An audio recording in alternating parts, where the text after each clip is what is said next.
Good morning.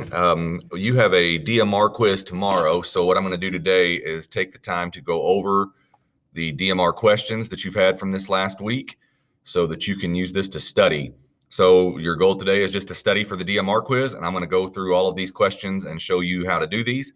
Hopefully, you'll be good for tomorrow to go. Your DMR quiz is already on your DMR. So I'm going to send it out tomorrow just as a separate quiz. I might even have it through Power School. I don't know yet. I'm going to try that. But we're going to go through this today. But you can go ahead and see the quiz today. So in this situation right here, I need to change this to an improper fraction before I go. So I need to take 7 times 1. You always take the denominator times the whole number, and you get 7. And then you add the numerator. And 7 plus 5 equals 12. So now I have 12 sevenths. And I'm going to multiply that times 3/4.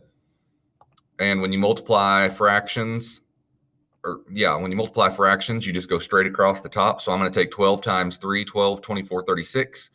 And then 7 times 4 is 28. So I get 36 over 28, which is an improper fraction and needs to be simplified. And when I do 36 divided by 28, 28 goes inside of 36 one time. And 36 minus 28 leaves me with a remainder of 8 over 28. And I see both of those are even, so that has to be simplified. And on the quiz, I'm going to grade it for whether or not you simplified or not. So 4 goes into both 8 and into 28. It goes into 8 twice. It goes into 28 7 times. So if I divide 8 by 4, I get 2. And if I divide 28 by 4, I get 7. And that would be my final answer. Next, I'm going to jump right on over here to this one. 4 times 2 is 8. 8 plus 3. No, plus 3. My mistake. So 4 times 2 is 8 plus 3, 9, 10, 11 fourths. You have to change that first number to an improper fraction, and then take that times 5/6. And 11 times 5 is 55. 4 times 6 is 24. So I get 55 over 24, which again can be simplified because it's an improper fraction. So I need to figure out, every fraction is a division problem. So I need to figure out how many times 24 fits inside of 55. And 24 plus 24 is 48. So I know it goes in at least twice. I can't do it 3 times. So it goes in 2 times. 2 times 24 is 48.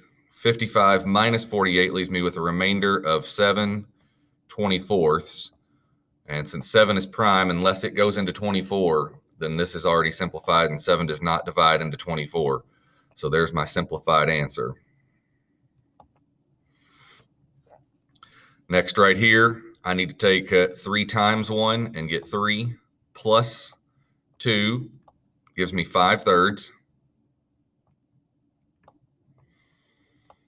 And then I have to do the same thing with this second problem because it's also improper. 2 times 7 is 14. 14 plus 4 is 18 sevenths. And I'm going to multiply these two together. 18 times 5 equals 90. So I get 90 on the top and I get 21 on the bottom. And then I need to count by 21s. So it's 21, 42, 63, 84. So it looks like it'll go in 4 times. 4 times 21 equals 84. So I'm going to put the 4 down here. Or not 81, 84. And then 90 minus 84 leaves me with a remainder of 6 over 21. And you've got to be cautious on these because they can most of the time be simplified. 3 goes into 6 and into 21. And so it goes into 6 twice. 3 goes into 21 7 times. So I end up with 4 2/7. I'm going to jump on over here to one of these. It says estimate to the nearest tenth. Well, we need to remember that tenths place has 1 0. And since there's 1 0 in tenths, that means we go 1 digit past the decimal when we're estimating. Right here, I don't know the square root of 15, but I do know that it falls between the square root of 9 and the square